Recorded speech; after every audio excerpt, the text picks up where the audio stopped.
Salut, comment allez-vous? Très bien, et toi? Très bien, merci. Merci d'être avec nous cet après-midi.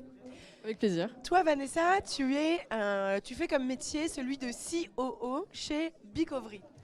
Je pense qu'il y a pas mal de gens qui ne savent pas déjà ce que c'est que le métier de COO. Qu'est-ce que c'est? C'est sûr, même moi je l'ai appris tardivement. C'est pas le métier que je visais spécifiquement. Donc COO, c'est chef des opérations. Donc je dirige les opérations dans une start-up.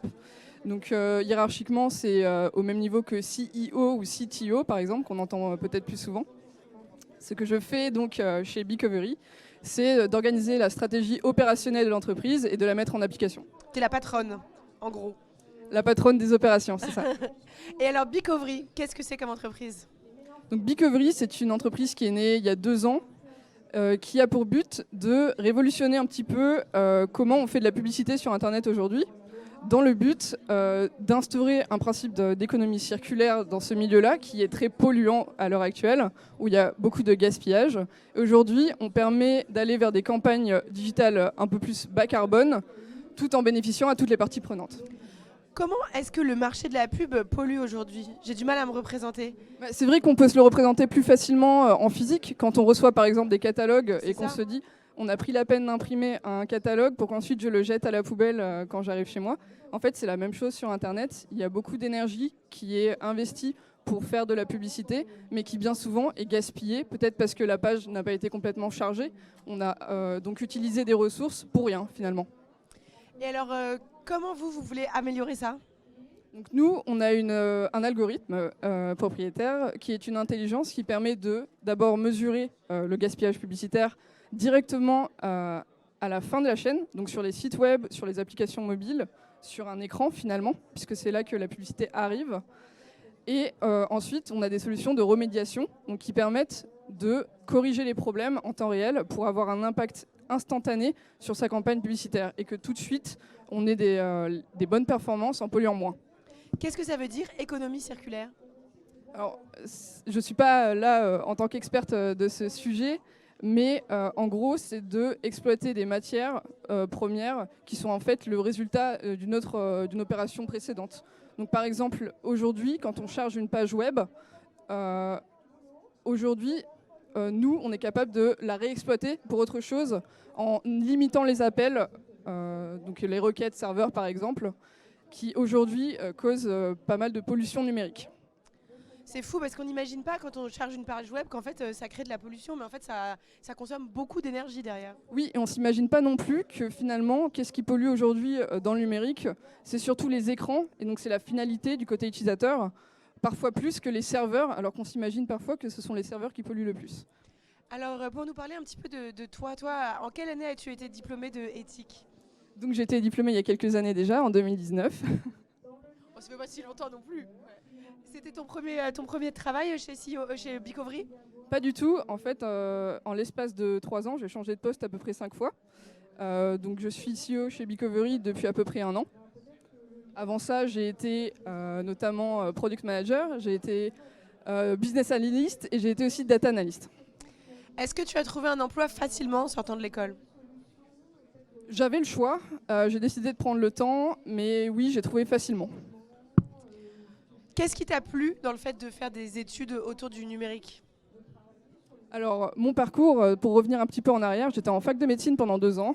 Et il y a eu un déclic qui a été de me dire qu'est-ce que j'ai vraiment envie de faire au fond de moi. Et en fait, j'avais accumulé des frustrations dans mes études, qui étaient que c'était des études qui n'encourageaient pas forcément la curiosité, le faire, en fait. Et chez Ethique, j'ai vraiment trouvé ce levier du numérique pour faire des choses, pour réaliser des idées rapidement. Et c'est ça qui m'a attiré dans le numérique. Aujourd'hui, quel conseil tu donnerais à quelqu'un qui est en terminale ou qui a 17-18 ans, qui se pose des questions sur comment trouver sa voie dans les études? Encore une fois, je ne suis pas experte et je ne suis pas forcément un bon exemple puisque j'ai un petit peu papillonné. Mais le conseil que je peux donner, c'est de faire ce qui est bien pour vous, de prioriser votre satisfaction personnelle et vos enjeux personnels à vous, même si on a envie de faire plaisir aux parents. Et finalement, de vous écouter et de faire des points avec vous-même assez régulièrement. C'est intéressant quand tu dis que tu as un peu papillonné. Toi, tu penses, tu l'as vécu un peu comme échec, c'est peut-être trop fort, mais comme du coup, tu avais du mal à trouver ce qui te correspondait totalement? Oui, mais je pense qu'il y a aussi un chemin d'acceptation, de se dire que tout le monde n'a pas à trouver tout de suite ce qu'il va faire dans 15 ans. Bien sûr. Et en plus, comme vous le savez, les métiers de demain n'existent pas aujourd'hui. Donc on a aussi besoin de personnes qui sont capables de se remettre en question et de changer de carrière rapidement. Au sein de ton entreprise, donc chez Bicovery, vous travaillez autour de la publicité. C'est un secteur qui t'intéressait, toi, le monde de la pub, tout ça, du marketing? Pas du tout. C'était même le contraire. C'est tout ce qui m'intéressait pas. Mais justement, ce que j'aime beaucoup, moi, c'est d'aller chercher des pratiques dans des disciplines qui sont opposées pour apporter des bonnes pratiques chez l'une ou chez l'autre. Changer les choses de l'intérieur. C'est ça, je suis très attachée à l'entrepreneuriat notamment. Ouais. Ah, et est-ce que dans un futur, tu voudrais créer ton entreprise? Alors j'ai déjà eu des expériences entrepreneuriales. Ah. Et ce que j'aime aujourd'hui dans ma position, c'est que j'ai un filet de sécurité, puisque je ne suis pas seule à diriger l'entreprise, mais j'ai bien l'impression d'être entrepreneur dans ma position. Quelles étaient les entreprises que tu as créées? Si tu veux bien en parler. Non, tu veux pas? Non, il y a une liste que je ne saurais pas comment les prioriser ou comment en parler aujourd'hui, puisque finalement c'était plus des aventures plus que des entreprises. Donc c'est ce que je retiens de cette expérience-là. Ce qui est intéressant dans ce que tu dis, c'est que avec le poste que tu as, c'est que tu es quand même en position d'entrepreneuriat, mais avec la sécurité collective. C'est ça, et en fait, je pense que pour transformer une industrie quelconque, moi, dans mon cas, c'est la publicité, il faut savoir adopter les codes qui sont déjà en place et donc changer les choses de l'intérieur.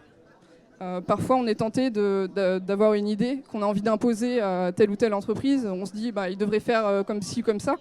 Mais je trouve ça plus efficace de rentrer et de bousculer les choses de l'intérieur, comme vous dites. Comment tu fais dans ta pratique ou comment tu t'informes pour rester alerte, pour rester, on va dire, que tes connaissances soient toujours au goût du jour? Alors, encore une fois, je ne suis pas experte, mais je pense que c'est aussi la mentalité éthicienne d'avoir un esprit ouvert et de capter des signaux qui peuvent venir de n'importe où et aussi de faire, en fait, pour comprendre les choses, de ne pas attendre d'avoir compris quelque chose avant de l'essayer finalement. Alors, pour te poser des questions peut-être un petit peu plus concrètes, parce qu'ici, donc, on a un salon des études post-bac. Donc, avant de choisir un métier, il y a aussi des questions très concrètes qui rentrent en compte. Est-ce que toi, par exemple, tu peux nous décrire une journée type, si tu en as une, et nous dire est-ce que tu travailles beaucoup de chez toi, est-ce que tu vas beaucoup au bureau, est-ce que tu fais du télétravail, est-ce que tu voyages? Très concrètement, comment ça se passe ton métier? D'accord, donc moi, j'ai un peu élaboré ma recette personnelle, donc je pense que tout le monde fait ça. Moi, mon rythme, c'est 2 jours de télétravail par semaine et 3 jours au bureau avec des rotations des équipes. Comme ça, je vois les équipes différentes les différents jours de la semaine, ce qui me donne une sorte de routine hebdomadaire. Et il m'arrive parfois de pouvoir travailler d'une autre ville, par exemple, ou d'aller faire des événements à l'étranger, puisque je travaille avec des clients internationaux. Donc c'est important d'être flexible aussi, et j'aime bien ça. Combien de vacances tu prends par an? Alors moi, personnellement, je suis pas du genre à prendre beaucoup. Mais voilà, donc pas beaucoup, je pense que je suis dans la fourchette basse. Donc je me force à prendre des vacances. Merci beaucoup Vanessa. Est-ce qu'il y a des questions de l'audience?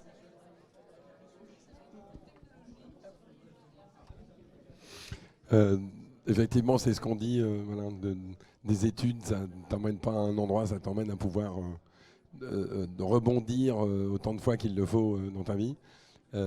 Pour le moment, tu es sur Bicovery et on souhaite que ça dure le plus longtemps. Est-ce que tu as encore des ambitions au-delà de ça? C'est quoi le step d'après? Tu dis, quand même, hein, je ne sais pas quand, mais ça, un jour, ce serait amusant. Alors, merci pour cette question. Je ne me suis jamais vraiment projetée dans quelque chose de précis, mais j'aime rebondir. Donc, dès que j'ai une opportunité de rebondir vers quelque chose de plus stimulant, de plus intéressant, je le fais. Et comme je disais, les 3 dernières années, j'ai eu quand même 4 postes différents. Je pense que ça ne va pas s'arrêter. Donc, je ne sais pas vers quoi je vais tendre l'année prochaine même.